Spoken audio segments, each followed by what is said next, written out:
السلام عليكم احلى متابعين. النهارده هنعمل مكرونه سباكيتي. ايه شيف نونو هتعمل لنا مكرونه سباكيتي عادي، بس هنشوف بقى تكه جديده هنعملها المكرونه تدينا طعم حلو وطعم مميز عن اي مكرونه ثانيه بنعملها. ايه اللي هنعمله الاول؟ اول حاجه رفعت ميه على النار وبسلق المكرونه لحد ما تغلي كده. شايفين المكرونه بتغلي ازاي؟ واحط معلقه ملح زي دي كده. ليه شيف نونو؟ عشان المكرونه السباكيتي ما تعجنش معايا. اي مكرونه في الدنيا وفي الحياه ما تحطلهاش زيت. ليه؟ لان الزيت بيطرد الصلصه من عليها. اهو كسرت المكرونه نصين، عايزه تحطيها سليمه تجيلي ترجعي لك الاختيار، بس انا بحب اكسرها كده عشان نعرف ناكلها في الشوك كويس. ونزلت بالمكرونه كده وبسلقها، وهسيب المكرونه تنزل كده لوحدها وتاخد غلوه معاها وتستوي، ونشوف ايه التكه بتاعت المكرونه عشان ناكل احلى مكرونه سباكيتي النهارده. ورفعت الحله على النار كده، حطيت فيها شويه زيت كده زي ما انتم شايفين اهو، شويه زيت اهو، ولحد ما الزيت يقدح هنشوف هنعمل ايه.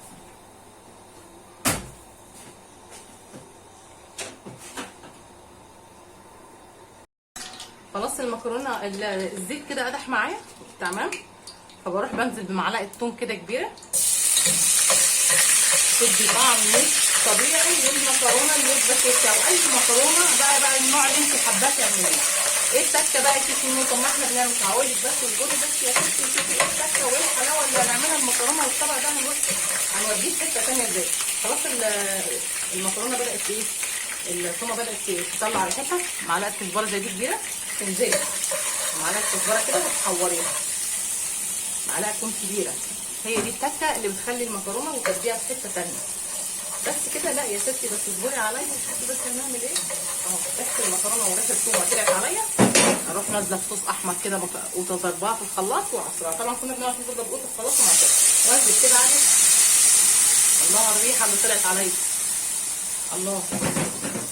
هسيبها بقى تغلي وتستوي ونشوف بعد كده هنتبل هنعمل ايه. في الفصل كده نسيت اقول لكم، انا حطيت معلقه سكر بس الكاميرا كانت مقفوله. انت بقى حطي معلقه سكر من دي، معلقه كبيره كده عشان تدي تسكيره للمكرونه. وبعد كده تروحي عامله ملح وكمون بعد ما الصوص كده غلي تمام. ومش عايزه اقول لكم ريحه المكرونه جميله، ودي ملح وفلفل اسمر تمام. وادي بدات المكرونه اهي تتسبك وتستوي، وبعد ما تتسبك هنروح عاملينها في الطبق المكرونه ونشوف هنعمل ايه. المهم ما تنسيش معلقه سكر كبيره، معلقه ملح وكمون، ومعلقه ملح وفلفل اسمر بعد الكزبره والثوم، بس بعد لما تكون القطع بدات تخش في السوا كده عشان ريحه الثوم والفلفل تطلع عليها كده تبقى ريحتها جميله وتدي تسكيره حلوه. تسبك، اسيب المكرونه تسبك ونفرغ بعد كده. شايفين المكرونه نكرت قدامها؟ يعني ايه نكرت قدامها؟ يعني طلعت سمنتها بره كده واتسبكت وتقلت، وبقى تشوف اللون جميل جاي ازاي، تحفه.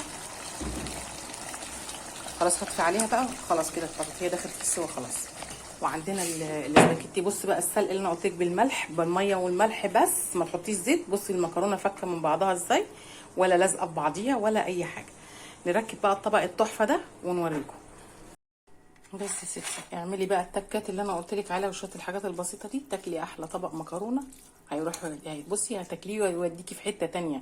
انزلي اخرجي بقى من بره الجو التقليدي اللي هو القديم ده، وشوفي التكات اللي انا عملتها في المكرونه كده، هتاكلي احلى طبق مكرونه تحفه. تقلبي كده وتحفه التحف.